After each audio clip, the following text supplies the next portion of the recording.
Hola, buenos días.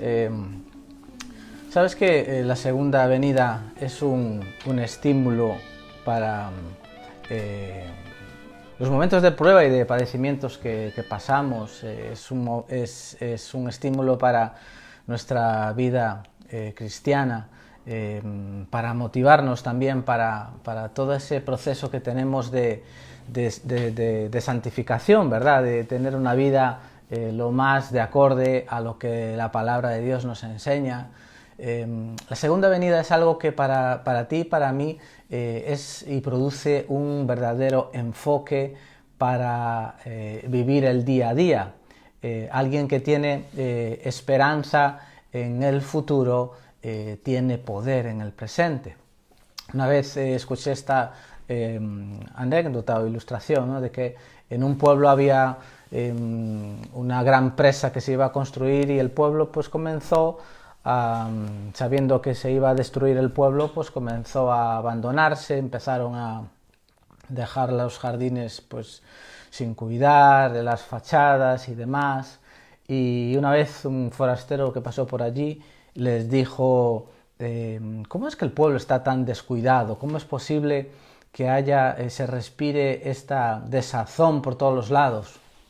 Y entonces un señor mayor le dijo: mira, es que cuando un pueblo no tiene un futuro, no tiene esperanza de futuro, pierde poder en el presente. Así que la segunda venida da a nosotros un enfoque. Y hoy quisiera repasar contigo, si tienes Biblia o sobre todo si tienes un bolígrafo para anotar después, aunque bueno, la grabación lo bueno que tienes es que puedes verla cuando quieras, repasar contigo algunas verdades que muestran que a medida que entendemos estas cosas, esto va a traer a nuestra vida espiritual, como decía, estímulo a nuestra vida con Dios, va a traer fidelidad, va a traer ánimo para servir a Dios, y esta revelación de aquello que está por venir siempre nos va a llevar a estar en función de algo mejor y no solamente de algo transitorio y pasajero como tenemos aquí, ¿verdad? Entonces hay un pasaje que es en 1 de Juan, en el capítulo 3, en el versículo 2 y 3, donde dice: amados, ahora somos hijos de Dios y aún no se ha manifestado lo que hemos de ser, pero sabemos que cuando Él se manifieste, se refiere a la segunda venida, seremos semejantes a Él, porque le veremos tal como Él es. Y todo aquel que tiene esta esperanza en Él se purifica a sí mismo, así como Él es puro. El apóstol Juan está diciendo: sabemos lo que somos ahora. Él dice: no es manifiesto lo que habremos de ser, como que tratándose de que fuera a haber algún tipo de promoción o de mejora, pero con seguridad no vamos a ir a menos. Él dice: ahora somos hijos, y dice, y no está claro sobre qué es lo que además de eso se va a añadir después. Pero lo que él dice es que sabemos que cuando Jesucristo se manifieste, nosotros seremos semejantes a Él. Añade después: asimismo, todo aquel que se purifica, todo aquel que tiene en Él esta esperanza. Entonces, el que vive en esta esperanza del regreso de Jesús, de la segunda venida de Jesús, la Biblia dice que esa persona se purifica, es decir, esa persona limpia su vida espiritual, limpia su casa, entre comillas, ¿no? Saca de su vida todo aquello que sabe que no es agradable a Dios, se vuelve más radical en el sentido de vivir correctamente, es más concienzuda, ¿no? No se toma tantos permisos como a veces nos pudiéramos tomar con respecto a la santidad. La santidad, la Biblia le llama a esa capacidad que tenemos de apartar nuestra forma de vivir para vivir de una forma que Dios enseña, ¿verdad? Apartarnos de la forma de vivir del mundo para vivir como Él quiere que vivamos. Otro versículo nos lo dice Pedro. El apóstol Pedro, allí en 1 de Pedro 1:13, dice: por tanto, ceñid los lomos de vuestro entendimiento, sed sobrios y esperad por completo en la gracia que se os traerá cuando Jesucristo sea manifestado. Como hijos obedientes, no os conforméis a los deseos que antes teníais estando en vuestra ignorancia, sino que, como aquel que os llamó es santo, sed también vosotros santos en toda vuestra manera de vivir, porque escrito está, sed santos porque yo soy santo. Es decir, Pedro está llamándonos y diciéndonos, no se trata de ser santos el domingo, no se trata de ser santos cuando estamos en casa, cuando nos están viendo, se trata de ser santos apartados para vivir como Dios quiere cuando nadie nos ve, en cualquier momento, en todos los días, en todas las horas. Entonces, el contexto de santidad es abordado en ese contexto de la segunda venida de Cristo. La segunda venida de Cristo nos da estímulo para vivir de una manera de mejor, nos ayuda a estar enfocados en esa revelación que se nos va, que vamos a tener, ¿no? Cuando la Biblia habla de esa revelación de Jesucristo, está siempre hablando de la manifestación de su venida, de su segunda venida, ¿no? Otra palabra que trae Pablo ahora a los de Tesalónica está en 1 de Tesalónica 5:23, y él ahora dice: el mismo Dios de paz os santifique por completo, y todo vuestro ser, espíritu, alma y cuerpo, sea guardado irreprensible para la venida de nuestro Señor Jesucristo. Pablo explica que el ser humano es tripartito, somos primeramente un espíritu, un alma y un cuerpo. Podríamos ver, no es así, es mucho más complicado, pero imagínate como una cebolla como que tiene capas, ¿no? Entonces hay una capa que es el espíritu, otra capa que es el alma, otra capa que es el cuerpo, y dice Pablo, estamos hablando aquí, dice él, de una santificación integral, es decir, total, en espíritu, en alma y en cuerpo, ¿no? Y no se dice... dice que mi cuerpo, mi alma y mi espíritu sean conservados irreprensibles. No dice que sea solo una cosa espiritual, no, dice todo vuestro ser sea irreprensible en la venida del Señor Jesús. Es decir, el mensaje que está transmitiendo es: tenemos que vivir preparados y listos para el día en que esa venida se manifieste. Una de las enseñanzas que hemos estado hablando cuando hablábamos de la segunda venida de Jesús es que debemos estar preparados, ¿no? ¿En qué consiste esta preparación? Esto es lo que estamos, entre otras cosas, abordando esta mañana. Estar siendo encontrados en una santidad plena, no santurronería, no, estamos hablando de santidad. Dice la Biblia: el que robaba, deje de robar; el que mentía, deje de mentir. Y toda una serie de cosas que encontramos en la palabra de Dios. Eso era parte del coraje, del estímulo espiritual con los que ellos vivían desde el principio. Dice en 2 de Pedro 3:10: el día del Señor vendrá como ladrón en la noche, en el cual los cielos pasarán con grande estruendo, y los elementos ardiendo serán deshechos, y la tierra y las obras que en ella hay serán quemadas. Puesto que todas estas cosas han de ser deshechas, ¿cómo no debéis vosotros andar en santa y piadosa manera de vivir, esperando y apresurándoos para la venida de Jesús, en el cual los cielos, encendiéndose, serán deshechos, y los elementos, siendo quemados, se fundirán? Pero nosotros, dice, según sus promesas, cielos nuevos y tierra nueva, en los cuales mora la justicia. Por lo cual, oh amados, estando en espera de estas cosas, procurad con diligencia, dice, ser hallados en él sin mancha e irreprensibles en paz. Casi siempre que la palabra de Dios habla de que vivamos en función de esa manifestación de la segunda venida del Señor, habla de esa forma diferente de vivir, en santificación. Incluso Pablo le escribe a su discípulo Timoteo y le dice en 1 de Timoteo 6:13, te mando delante de Dios que da vida a todas las cosas y de Jesucristo, que dio testimonio de la buena profesión delante de Poncio Pilato, que guardes el mandamiento sin mácula ni reprensión hasta la aparición de nuestro Señor Jesucristo, la cual a su tiempo mostrará el bienaventurado y solo soberano, Rey de reyes y Señor de señores, el único que tiene inmortalidad, que habita en luz inaccesible, a quien ninguno de los hombres ha visto ni puede ver, al cual sea la honra y el imperio sempiterno. Amén.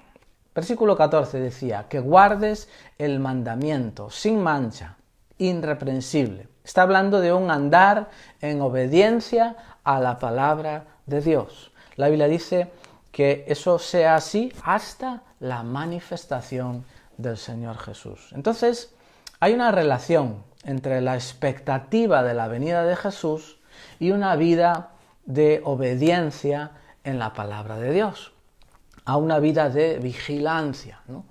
La palabra del Señor es muy clara en este aspecto. Su segunda venida nos va a dar estímulo para vivir en santidad, para estar preparados, para estar ilusionados de que cuando el Señor venga estemos viviendo, como dice ahí, irreprensibles, que no haya nada que se nos pueda reprochar en ese sentido. Hoy vamos a estar viendo bastantes pasajes bíblicos porque quiero profundizar en la segunda venida del Señor y todo lo que el estímulo que conlleva para nosotros. Así que en 1 de Tesalonicenses 5, del 1 al 6, dice también acerca de cómo una vida sobria es algo que va a traer a nosotros el saber que Jesucristo vuelve. Dice en 1 de Tesalonicenses 5, el 1, pero acerca de los tiempos y de las ocasiones no tenéis necesidad, hermanos, de que yo os escriba, porque vosotros sabéis perfectamente que el día del Señor vendrá así como ladrón en la noche, que cuando digan paz y seguridad, entonces vendrá sobre ellos destrucción repentina como los dolores a la mujer encinta y no escaparán. Mas vosotros, hermanos, no estáis en tinieblas, en oscuridad, para que aquel día os sorprenda como ladrón. Porque todos vosotros sois hijos de luz e hijos del día.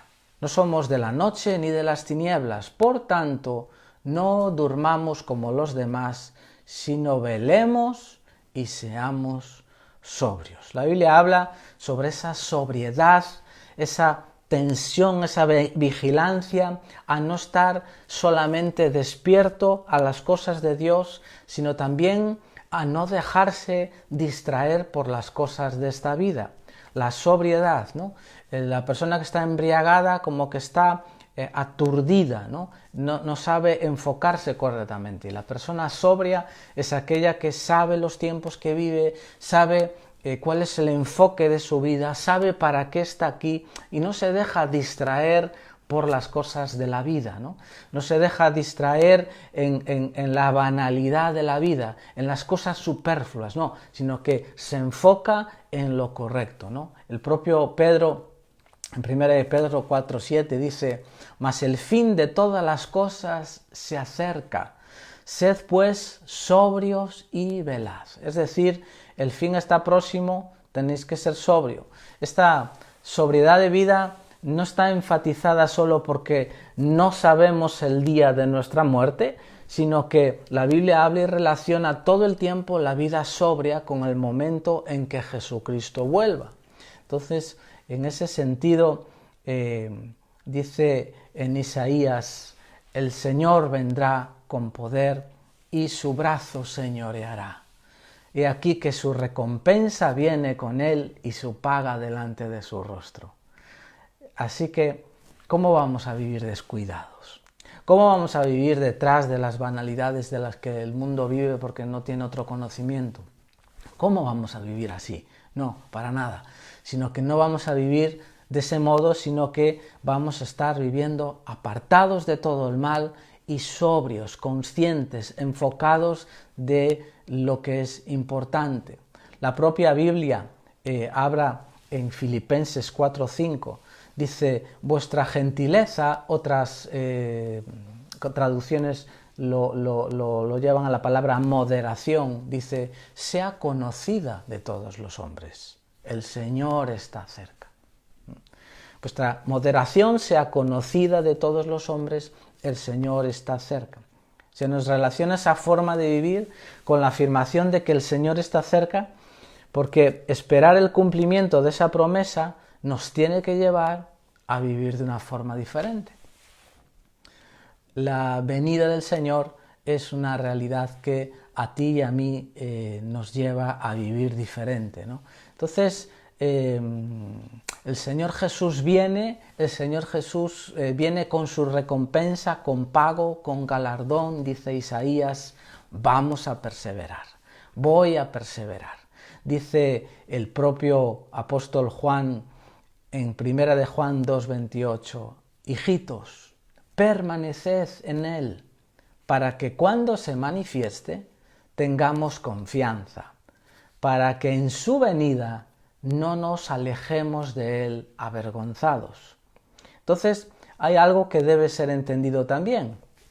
Mismo aquellos que escuchamos un día el Evangelio, mismo aquellos que un día dijimos sí a seguir a Jesús, incluso algunos ya, o la mayoría deberíamos estar trabajando para el Señor en el sentido de servirle, llevando nuestros talentos y dones y capacidades a trabajar para su reino. Pero la Biblia dice, tenemos que permanecer en Él. Permanecer en Jesús, permanecer en lo que Él nos enseñó, permanecer. No permitir que el paso del tiempo comprometa nuestra permanencia, no permitir que las dificultades, los sinsabores y las situaciones a veces de la vida nos comprometan nuestra permanencia en Él. Porque dice ahí que el no permanecer en Él significa que efectivamente podemos ser avergonzados. Dice el texto ahí, para que no nos alejemos avergonzados. Entonces, la Biblia habla sobre una actitud de perseverancia. La Biblia nos habla de estar firmes en Él. ¿Para qué? Para que cuando su venida se manifieste, precisamente nuestra relación con Él no esté comprometida y nosotros, como dice ahí, podamos esperarla en confianza. La perseverancia es algo que debe existir en cada cristiano que está con la expectativa de la venida del Señor. La perseverancia, ese plantarse firme en el Señor y decir, yo estoy en este camino y nada me va a distraer, nadie me va a robar de estar en Él, yo he decidido seguir a Cristo. Entonces, además de mencionar la santificación, además de la vida sobria, esa modestia, la perseverancia, la palabra de Dios relaciona todas estas características, repito, con la venida del Señor. Y tener esa revelación de su venida a nosotros nos da estímulo espiritual para caminar en nuestra vida cristiana. Hay situaciones que vivimos, a veces nada fáciles, pero si vamos a la iglesia al principio, podemos ver que ella estaba entusiasmada con la venida del Señor desde siempre. Siempre ha habido esa enseñanza de generación en generación de la venida expectante del Señor, porque Dios no dejó escritas las fechas, porque espera y esperaba que nosotros estemos con esa expectación siempre, ¿no? Que estemos, conoce bien al ser humano y sabe que necesitamos estar no en una engañosa expectación, no, sino en esa expectación real de que en cualquier momento, dice el propio apóstol Pedro, que nosotros podemos apresurar la venida del Señor. Entonces, como que todo eso está pendiente de que se ejecute. Y en Hebreos 10:35, la propia palabra de Dios está hablando allí a gente que está pasando dificultades. Le dice allí Hebreos 10:35, no perdáis pues vuestra confianza, que tiene gran galardón, porque es necesaria la paciencia, dice, para que habiendo hecho la voluntad de Dios, obtengáis la promesa. Porque aún un poquito, y el que ha de venir vendrá, y no tardará, mas el justo por la fe vivirá. Y si retrocediere, dice, no agradará a mi alma, el alma del Señor. Pero nosotros no somos de los que retroceden para perdición, dice, sino de los que tienen fe para preservación del alma. En otras palabras, no abandones tu confianza, estate firme, ten perseverancia, ten continuidad, ten paciencia. ¿Por qué? Dice, porque aquel que ha de venir, vendrá. Santiago 5:7 dice, por tanto, hermanos, tened paciencia hasta la venida del Señor. Mirad cómo el labrador espera el precioso fruto de la tierra, aguardando con paciencia hasta que reciba la lluvia temprana y la lluvia tardía. Tened vosotros paciencia, afirmad los corazones, porque la venida del Señor se acerca. Entonces, todo esto, la verdad, yo no consigo entender, leyendo tantos textos que hablan de la venida del Señor, cómo nuestra generación llegó a veces a no tomarse en serio el punto, ese mensaje de la segunda venida del Señor. Por un lado, ya no solo el silencio que hay en estos temas de que el Señor volverá en muchos púlpitos, sino que, por otro lado, a veces la gente rompe ese silencio para criticar, como es el mensaje de la segunda venida. Hay quienes que dicen que los que hablan tanto de la segunda venida es porque tienen miedo de lo que está por venir, que es como una conducta escapista, ¿no?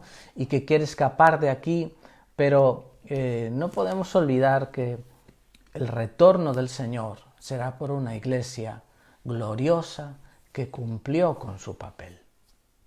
Una iglesia que está involucrada en su papel, no está evadiendo nada, no está evadiendo ninguna realidad, sino que precisamente porque está muy consciente de su venida, está siendo una iglesia apartada del mal, está siendo una iglesia sobria, está siendo una iglesia modesta, está siendo una iglesia con paciencia y con perseverancia. Entonces, no podemos relacionar de ninguna forma esa visión que Dios dejó escrita de su vuelta, de vivir preparados, con ningunas ganas de huir de aquí. Luego también hay quienes critican esa incidencia sobre la segunda venida de Cristo que tenemos, porque en realidad aman más estar aquí. Es una realidad. El propio apóstol Pablo decía, por un lado, deseo partir y estar con Cristo, que es incomparablemente mejor que estar aquí. Nosotros vemos en la historia de la Iglesia y al principio hombres y mujeres que decían, yo no veo la hora de estar del lado de allá, pero todavía quiero estar aquí para trabajar un poco más, quiero llevar fruto, quiero que lo que yo haga aquí repercuta eternamente con frutos para siempre, ¿no? Lo que nosotros hacemos para las empresas humanas se quedará aquí, pero lo que hacemos para Dios se queda allá. Dice en Apocalipsis, dice, bienaventurados los que duermen en el Señor, descansarán ellos de sus obras, pero sus obras con ellos siguen. Entonces, quedarse aquí es para producir resultados, quedarse aquí es para bendecir a la gente y hacer lo máximo para el Señor antes de partir, ¿no? Entonces, no es aferrarnos a esta tierra porque tengamos más interés en las cosas de aquí, sino el interés de estar aquí, el enfoque es para llevar más fruto para el Señor todavía. Nuestro corazón y nuestra visión tiene que ir más allá del mundo. Que sea hecha la voluntad de Dios en la tierra como en el cielo. Desear que el cielo invada la tierra no puede crear en nosotros como un desprecio del cielo y un afincamiento a la tierra, no, sino que tenemos que amar el llevar el fruto para el Señor que Él nos encomendó. Hay gente amando más esta tierra, en medio de la iglesia, por desgracia, y usando a veces estas cosas, ¿no? Olvidan que realmente nuestro enfoque no es esto, ¿no? El propio Pablo decía que somos peregrinos y extranjeros, ¿no? Entonces, dice la palabra de Dios que incluso la historia, que la iglesia al principio era una iglesia imparable. No lo paraban los circos romanos, no lo paraban las persecuciones. ¿Por qué? Porque ellos vivían en función de esa segunda venida. Cuando vemos la iglesia de Hechos, había persecución, había sufrimiento, había pruebas. El propio emperador había cogido a los cristianos para utilizarlos como antorchas, iban a hogueras, era impresionante el sufrimiento, pero aquellos creyentes eran indesistibles, eran gente imparables porque tenían el corazón incendiado por una promesa de que el Señor volvía. El Señor volvía. Eso les llevaba a ellos a un entendimiento de compartir las cosas. Decía que había esa consciencia de la necesidad de mi hermano, de compartir con ellos, pensando en el bienestar los unos de los otros. Eso les llevaba a ellos a esa consciencia de honrar a Dios en lo que hablaban, en lo que hacían, en lo que decían, ¿no? En vivir una vida apartada del pecado. Entonces, repito el pasaje de Isaías: el Señor vendrá con poder y su brazo señoreará. He aquí su recompensa viene con él y su paga delante de su rostro. Los sufrimientos no son comparables. Ten paciencia, tengamos paciencia. ¿Por qué? Porque no es comparable aún con el sufrimiento que podamos estar a veces pasando y las persecuciones, ¿no? Jesús dice en Lucas 12, 35, dice allí Jesús: estén ceñidos vuestros lomos y vuestras lámparas encendidas, y vosotros sed semejantes a hombres que aguardan a que su Señor regrese de las bodas, para que cuando llegue y llame, le abran enseguida. Bienaventurados aquellos siervos a los cuales su Señor cuando venga halle velando. De cierto os digo que se ceñirá y hará que se sienten a la mesa y vendrá a servirles. Y aunque venga la segunda vigilia y aunque venga la tercera, si los hallare así, felices, dichosos, bienaventurados son aquellos siervos. Dice en el versículo 40, vosotros pues también estad preparados, porque a la hora que no penséis el Hijo del Hombre vendrá. Entonces, este es un pasaje que a mí me entusiasma. Es un pasaje que entusiasma porque la Biblia dice que nosotros somos los siervos.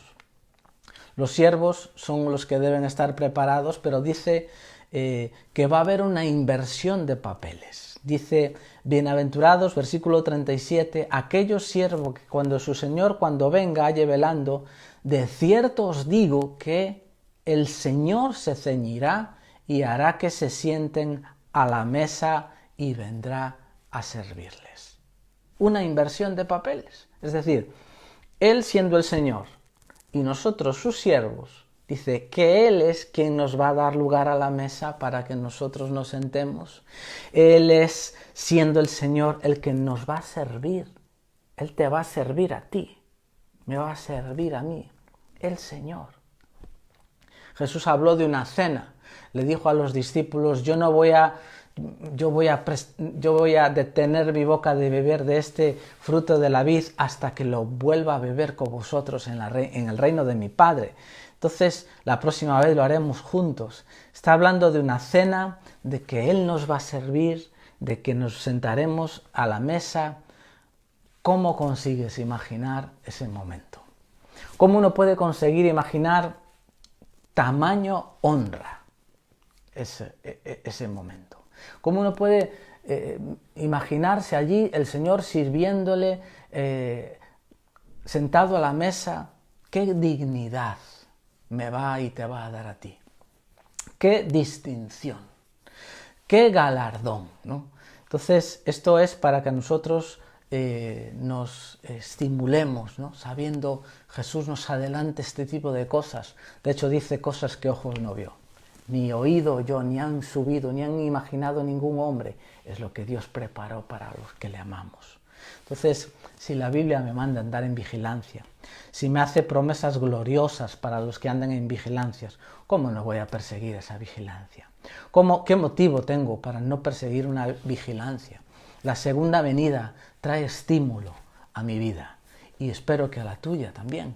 La segunda venida es algo que trae ese estímulo no solamente a título de vida espiritual, sino también a nuestra vida de servicio. Dice Jesús en Mateo 25, 19, después de mucho tiempo vino el Señor de aquellos siervos y arregló cuentas con ellos. Y llegando el que había recibido 5 talentos, trajo otros 5, el Señor le dijo: bien, buen siervo y fiel, sobre poco has sido fiel, sobre mucho te pondré, entra en el gozo del Señor. O sea, la Biblia, y sigue contando, ¿no? Luego el que tiene menos, etc. Entonces, la Biblia dice que el Señor, por ocasión de su venida, va a sentarse con nosotros en una rendición de cuentas.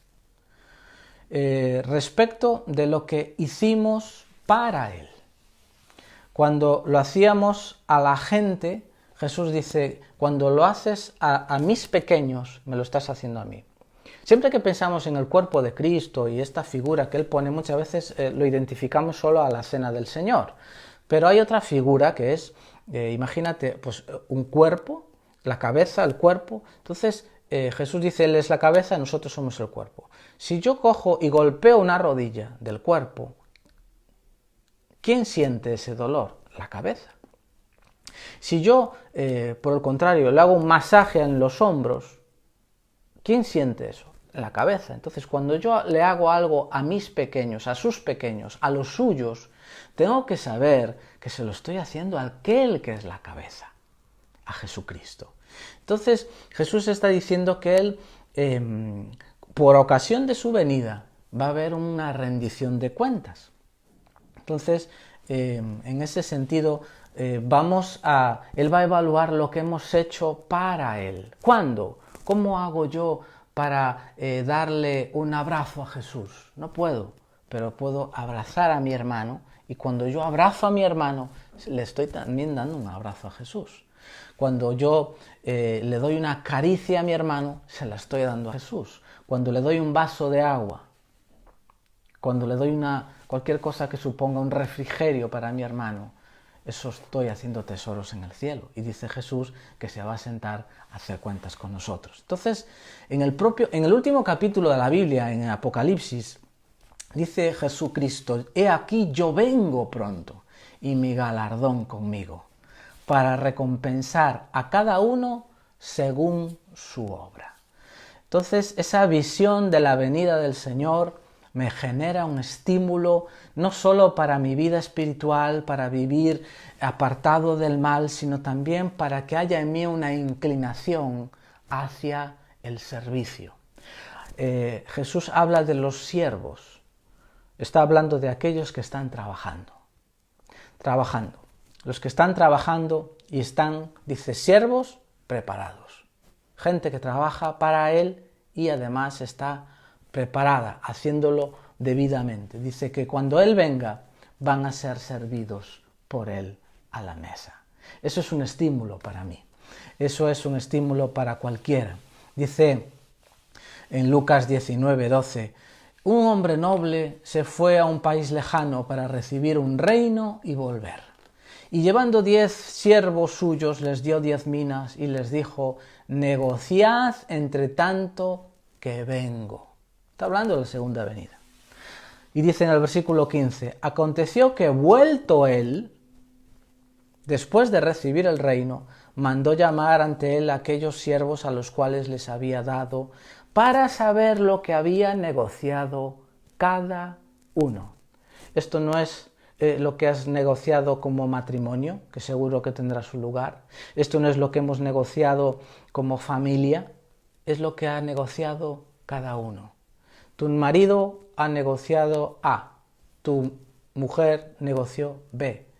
Cada uno, es una cuenta individual cada uno. Entonces, el tiempo todo la Biblia habla de esa prestación de cuentas y dice que la manera en que nosotros trabajamos va a ser algo que Dios va a evaluar, cómo hemos negociado. Negociar viene de la palabra de negar el ocio. Para negociar hay que esforzarse, para negociar hay que pasarlo mal muchas veces. Cualquiera que tiene un negocio sabe que no le nace por la mañana todos los días ir al negocio, ¿verdad? Negociar es un esfuerzo. Hay que superar sinsabores, hay que superar momentos en los cuales no estás con todas las ganas de ir, pero vas. Ese es el negociar entre tanto que yo vengo.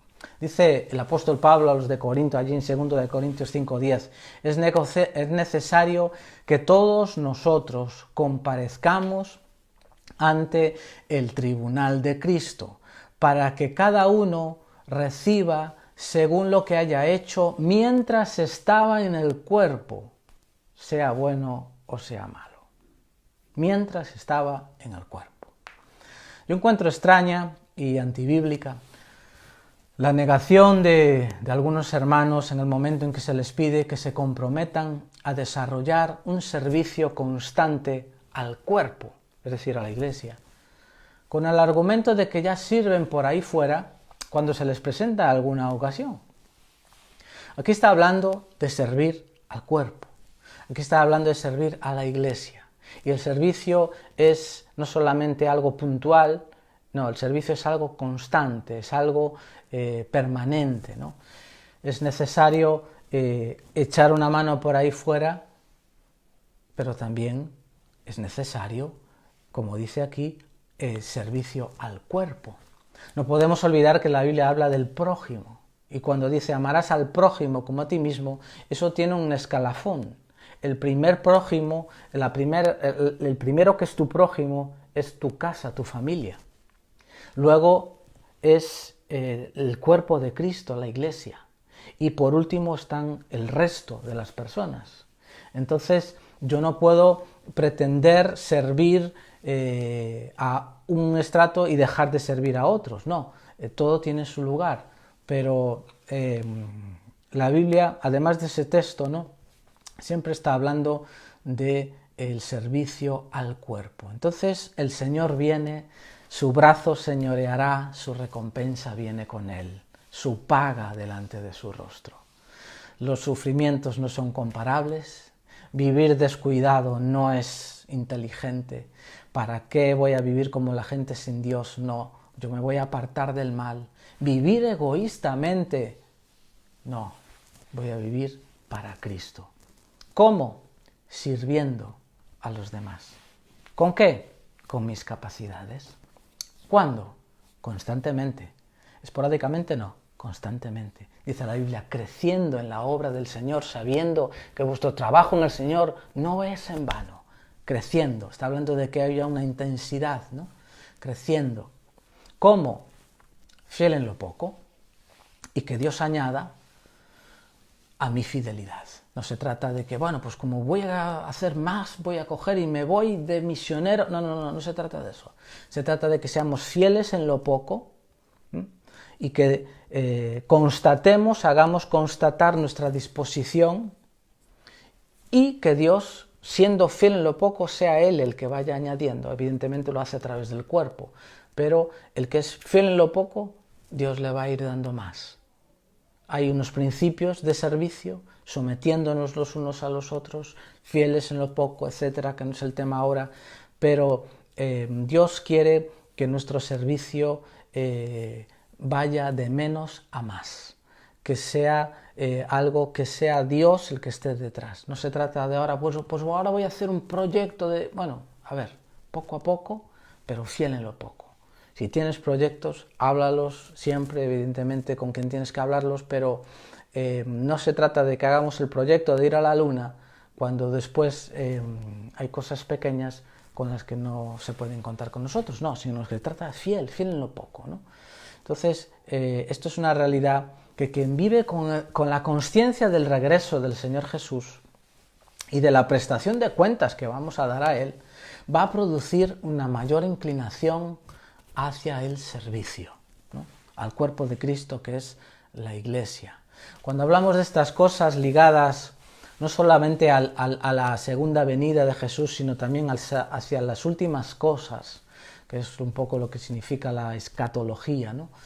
El conocimiento de las últimas cosas. Cuando nosotros nos acercamos a entender las últimas cosas, a conocer, cuando entendemos qué es la muerte, qué viene después, qué nos aguarda, la explicación bíblica de cómo será la resurrección, del galardón, de la recompensa final, todo eso no solamente es necesario, sino que trae consuelo, mucho consuelo para nosotros. Cuando la segunda venida produce tristeza en un creyente, es porque no está entendiendo, no está conociendo todas estas cosas, porque no traen sino esperanza, consuelo y estímulo cuando las conocemos. Dice el apóstol Pablo a los de Tesalónica, el Señor, 1 Tesalonicenses 4:16, el Señor mismo con voz de mando, con voz de arcángel y con trompeta de Dios descenderá del cielo. Y dice el versículo 18, por tanto, alentaos los unos a los otros con estas palabras. ¿Cuáles palabras? La trompeta va a sonar. ¿Cuáles palabras? Los muertos resucitarán.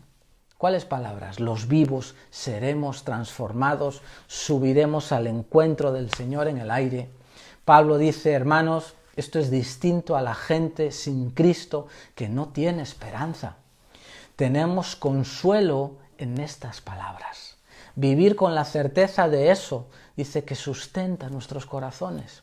Hace que digamos como Pablo, que decía, para mí, en Filipenses 1:21, Pablo decía, para mí el vivir es Cristo y morir es ganancia.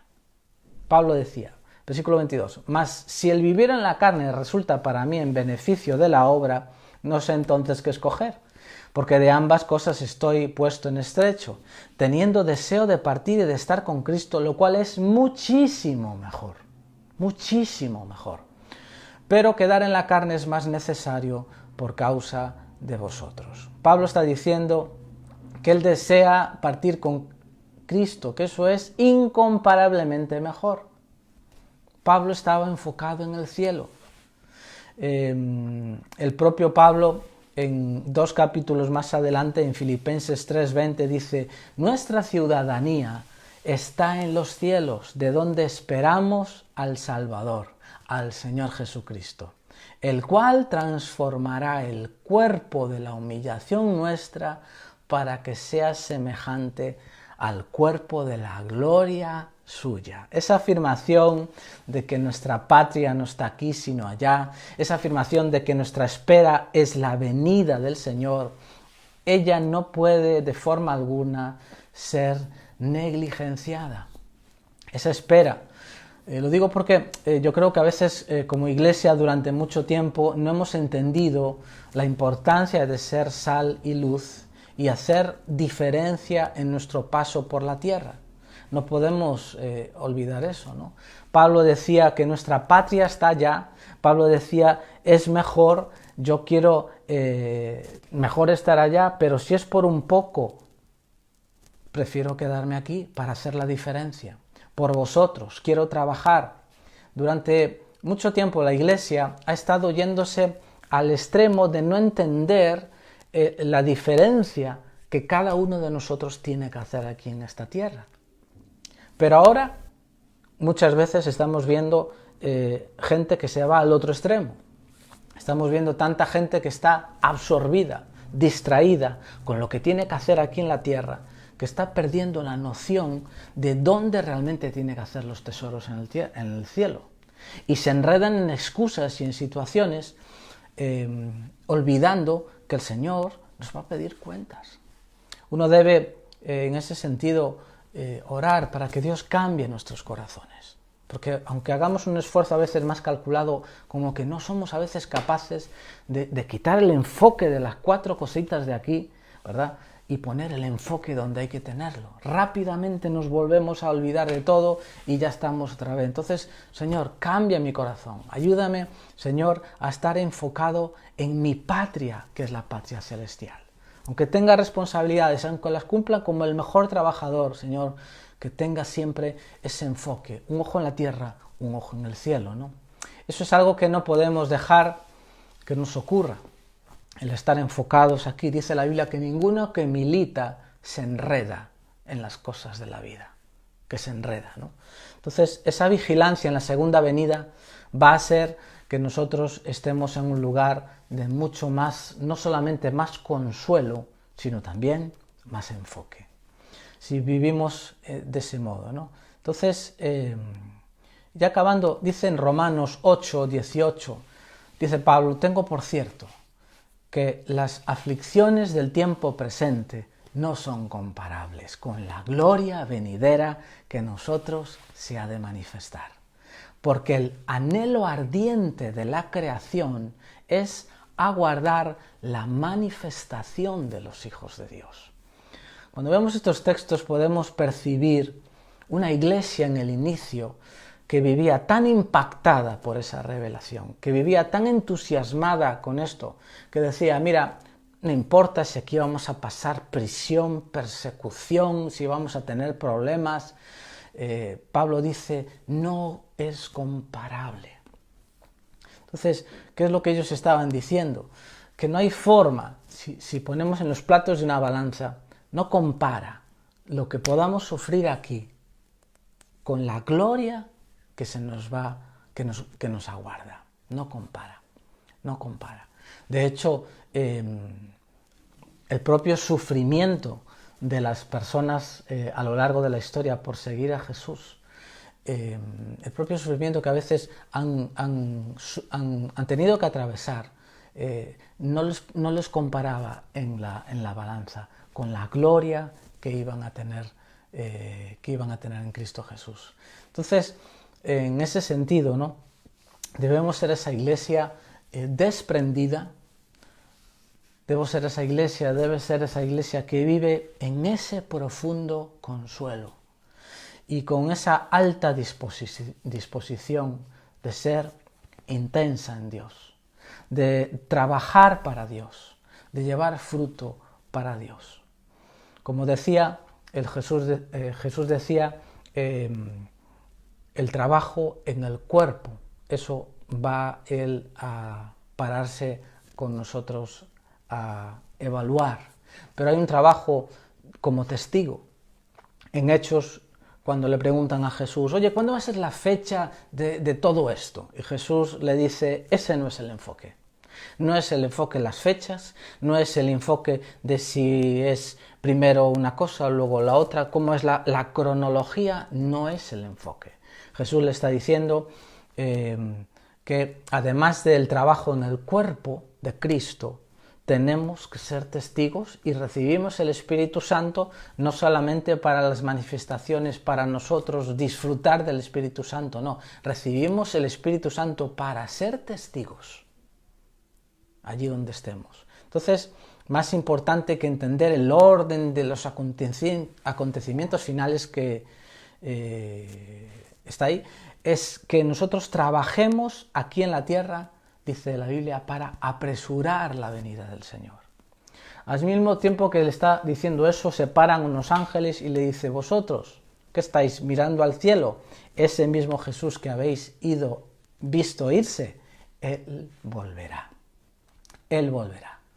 Por eso Pedro dice en la primera carta, en el capítulo 4, versículo 13, gozaos, por cuanto sois participantes de los padecimientos de Cristo, para que también en la revelación de su gloria os gocéis con gran alegría. también en la revelación de su gloria os gocéis con gran alegría. En otras palabras, si estáis participando de los sufrimientos por Él, dice Pedro, Jesús sufrió. Y si ahora estáis participando de su sufrimiento, acuérdate, de la misma manera que Él fue glorificado, cuando Él aparezca en gloria, dice, vosotros participaréis de su gloria también. Y en ese entendimiento de lo que será, les sustentaba a ellos la fe, el ánimo y el valor para enfrentarse a lo que fuera, ¿no? Espero que eso también te sustente a ti. No quiero acabar este tiempo sin darte la oportunidad, si no has hecho todavía a Jesucristo el Señor de tu vida, la oportunidad de que cuando Él venga hayas hecho lo primero y lo esencial para comenzar a estar preparados. La Biblia dice que tenemos que estar preparados para su venida. Estar preparado para su venida comienza por aceptar el gobierno de Jesucristo en nuestros corazones, en nuestras vidas. Jesús, con aquellos que hemos aceptado el gobierno de Él en nuestras vidas, tiene preparado grandes cosas. Pero Él no va a tener a nadie de mala gana. Él no va a tener a nadie por la fuerza. Él no va a poner una pistola en el pecho de nadie. Por eso que su reino comienza cuando nosotros ya aquí, ahora, nos rendimos a Él para que Él sea el dueño de nuestra vida, el Señor y también nuestro Salvador. Entonces, si tú no has hecho todavía esa entrega a Él, hazla ahí donde tú estás. Dice el último capítulo de la Biblia, bienaventurados los que lavan sus ropas para tener derecho al árbol de la vida y para entrar por las puertas de la ciudad. Si tú quieres entrar por las puertas de la ciudad, tienes que lavar las ropas en el detergente divino, las ropas de nuestros pecados que ensucian. Dice la palabra de Dios en varios pasajes que Él es ese, entre comillas, detergente, ese jabón divino que limpia nuestros pecados, la obra de Cristo Jesús. Si tú no has hecho todavía ese lavado de tus pecados, no dejes para mañana. El mañana no es nuestro. Habla con Él y da ese primer paso para que cuando venga Jesucristo en su segunda venida, tú estés preparado. Eso comienza porque tú hables con Él, con tus palabras, y le digas algo como lo que voy a decir ahora. Si tú quieres hacerlo, cierra tus ojos ahí donde estás. Si no lo has hecho antes, si ya lo has hecho, perfecto. Pero si tú no lo has hecho todavía, si tú jamás le has entregado a Dios el centro de tu vida, si Él ha sido simplemente una parte pequeña, pero quieres ser, como dice la Biblia, que Él sea el centro de tu vida, habla ahí con Él, cierra tus ojos, inclina ahí tu rostro y dile, Señor Jesús, el día de hoy, Señor, yo quiero entregarte el gobierno de mi vida. Quiero que tú seas mi Señor. Quiero lavar mis ropas en ti, Señor, en lo que tú has hecho en la cruz del Calvario. Creo que lo que has hecho en la cruz lava mis ropas. Es lo único que puede lavar mis ropas, como dice tu palabra. Yo creo en ti, creo lo que has hecho en la cruz. Y hoy yo quiero, Señor, aceptar tu señorío en mi vida, que tú la gobiernes y que tú seas mi Salvador, el jabón de mis pecados. Acepto el perdón de tus pecados, por lo que tu palabra dice, y ayúdame a partir de hoy a irme preparando para esa segunda venida, apartando mi vida de lo que a ti te desagrada y todas estas cosas que he escuchado en esta mañana. En el nombre de Jesús. Amén.